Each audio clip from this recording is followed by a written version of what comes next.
យន្តហោះមួយកំពុងតែរៀបចំចេញដំណើរហើយក៏ត្រូវបង្ខំចិត្តត្រឡប់ទៅច្រកទ្វារវិញព្រោះតែរឿងមិនគួរឲ្យជឿមួយវាគឺជារឿងអាស្រូវដែលបង្កឡើងដោយរឿងតូចមួយដែលជាដើមហេតុដែលនាំឲ្យមានការផ្ទុះកំហឹងពីអនុប្រធានក្រុមហ៊ុន Korean Air នៅក្នុងវីដេអូនេះយើងនឹងទៅស្វែងយល់អំពីភាពក្រអឺតក្រទមនៃការចេញពីអំណាចដែលគ្មានដែនកំណត់របស់អភិជននៃគ្រួសារ Chaebol ដែលបណ្ដាលឲ្យមានរឿងអាស្រូវដ៏ធំបំផុតមួយនេះបានកើតឡើង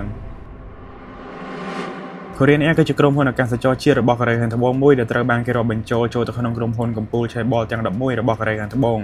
ដែលក្រុមហ៊ុននេះគឺជាកម្មសិទ្ធិរបស់ក្រុមហ៊ុន Hanjin Group ដែលជា Chaebol ដ៏ធំបំផុតមួយកាលពីថ្ងៃទី5ខែធ្នូឆ្នាំ2014ជើងហោះហើររបស់ក្រុមហ៊ុន Korean Air ក្រុងនឹងចេញដំណើរពីទីក្រុង New York ទៅកាន់ទីក្រុង Seoul ប្រទេសកូរ៉េខាងត្បូងខណៈពេលដែលយន្តហោះកំពុងតែរៀបចំចេញដំណើរអ្នកបម្រើលើយន្តហោះម្នាក់ឈ្មោះ Kim Do-hee បានយកគ្រាប់ Macadamia មួយថង់ទៅជូនលោកស្រីជូដែលកំពុងអង្គុយនៅថ្នាក់ First Class ពេលឃើញដូច្នេះលោកស្រីជូក៏បានផ្ទុះកំហឹងភ្លាមៗតែម្ដងពីព្រោះគ្រាប់ទាំងនោះត្រូវបានដាក់នៅក្នុងថង់មិនមែនដាក់នៅក្នុងចានទេដែលនេះគ្រាន់តែជារឿងរ៉ាវដ៏តូចតាចមួយប៉ុន្តែវាគឺជាមូលហេតុដែលបង្កឲ្យមានរឿងរ៉ាវដ៏ធំ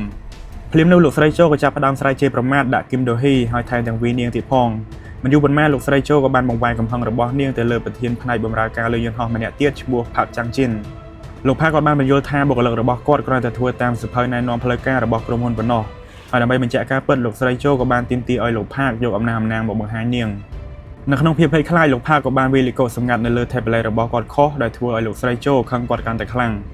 ហើយបើទោះបីជាគាត់បានបើកសៀវភៅណែនាំហើយបង្ហាញផុសតាំងថាការបម្រើគ្រាប់ Macadamia នៅក្នុងថង់ហ្នឹងគឺត្រឹមត្រូវតាមការណែនាំក៏ដោយក៏វាមិនបានធ្វើឲ្យលោកស្រីជូស្ងប់ចិត្តឡើយ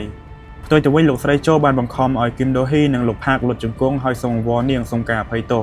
បន្ទាប់មកនាងក៏យក tablet វាយលោក Park ហើយក៏បានដេញគាត់ចុះពីលើយន្តហោះអ្វីដែលគួរឲ្យភ្ញាក់ផ្អើលជាងនេះទៅទៀតនឹងគឺថាលោកស្រីជូបានបញ្ជាឲ្យយន្តហោះដែលកំពុងតែរៀបចំចេញដំណើរទៅហើយនឹងត្រឡប់ទៅច្រកទ្វារវិញដើម្បីដេញលោក Park ចុះពីលើយន្តហោះ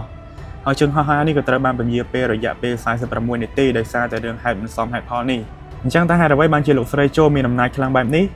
ការពិតគឺថានាងគឺជាជូជុនអាឬគេស្គាល់គាត់ថាជា Head Cho ដែលជាអនុប្រធានក្រុមហ៊ុន Korean Air ហ្នឹងឯងហើយគាត់ក៏ជាកូនស្រីរបស់លោក Cho Yang-ho ដែលជាប្រធានក្រុមហ៊ុន Korean Airដែលនេះបានបង្ហាញពីបញ្ហាប្រឈមនៅក្នុងក្រុមហ៊ុនធំៗនៅកូរ៉េខាងត្បូងដែលគេស្គាល់ថាជា Chaebol ដែលត្រូវបានគ្រប់គ្រងដោយគ្រួសារដ៏មានអំណាច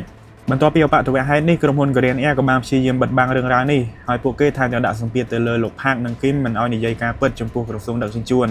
ប៉ុន្តែលោក Park ក៏បានសម្រេចចិត្តលាតត្រដាងការពិតទៅកាន់ប្រព័ន្ធផ្សព្វផ្សាយ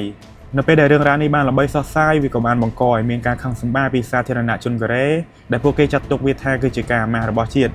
ហើយជាលទ្ធផលលោក Cho Yang-ho ក៏បានចេញមុខសុំទោសជាសាធារណៈចំពោះទង្វើរបស់កូនស្រីគាត់ហើយក៏បានប្រកាសថា Head Cho នឹងលាលែងពីតំណែងទាំងអស់នៅក្នុងក្រុមហ៊ុន Korean Air រឿងរ៉ាវនេះក៏ត្រូវបានបញ្ជូនទៅតុលាការដែលលោកស្រី Head Cho ត្រូវបានគេរកឃើញថាមានពិរុទ្ធពីបទរារាំងសុវត្ថិភាពអាកាសចរហើយត្រូវបានកាត់ទោសឲ្យជាប់ពន្ធនាគាររយៈពេល10ខែក្រុមហ៊ុន Korean Air ក៏ត្រូវបានផាកពិន័យជាប្រាក់យ៉ាងច្រើនផងដែរហើយអបអត្តវហេតុនេះថែមទាំងនាំឲ្យមានការកែប្រែច្បាប់អាកាសចររបស់កូរ៉េខាងត្បូងដើម្បីបង្កើនទណ្ឌកម្មសម្រាប់អ្នកដំណើរដែលធ្វើឲ្យមានការរំខានទៀតផងរឿងរ៉ាវនេះគឺជាការរំលឹកដ៏ជូរចត់អំពីអំណាចដែលត្រូវបានប្រមូលផ្ដុំនៅក្នុងដៃរបស់ក្រុមគ្រួសារ Chaebol មួយចំនួនដែលវាបង្ហាញពីរបៀបដែលអំណាចនេះបានជះឥទ្ធិពលទៅដល់ប្រព័ន្ធសេដ្ឋកិច្ចនយោបាយនិងសង្គមជាតិទាំងមូលទោះជាយ៉ាងណាក៏ដោយអបអត្តវហេតុនេះក៏នាំមកនូវលទ្ធផលដ៏គួរឲ្យអស់សំណោចមួយដែរគឺការលក់គ្រាប់ Macadamia គឺបានកើនឡើង 250% នៅតាមហាងនិងផ្សារទំនើបផ្សេងៗក្នុងប្រទេសកូរ៉េខាងត្បូងព្រោះថាមនុស្សជាច្រើនគឺចង់ភ្លក់រសជាតិគ្រាប់នឹងដែលថាហេតុអ្វីបានជាវាបង្កបញ្ហាធំបែបនេះអញ្ចឹងនៅក្នុងវីដេអូនេះគឺមានត្រឹមប៉ុណ្្នឹងទេហើយអរគុណសម្រាប់ការទស្សនាវីដេអូមួយនេះហើយបើចូលចិត្តកុំភ្លេច follow ម្នាក់មួយផងហើយយើងនឹងជួបគ្នានៅវីដេអូបន្តទៀតអរគុណជំរាបលា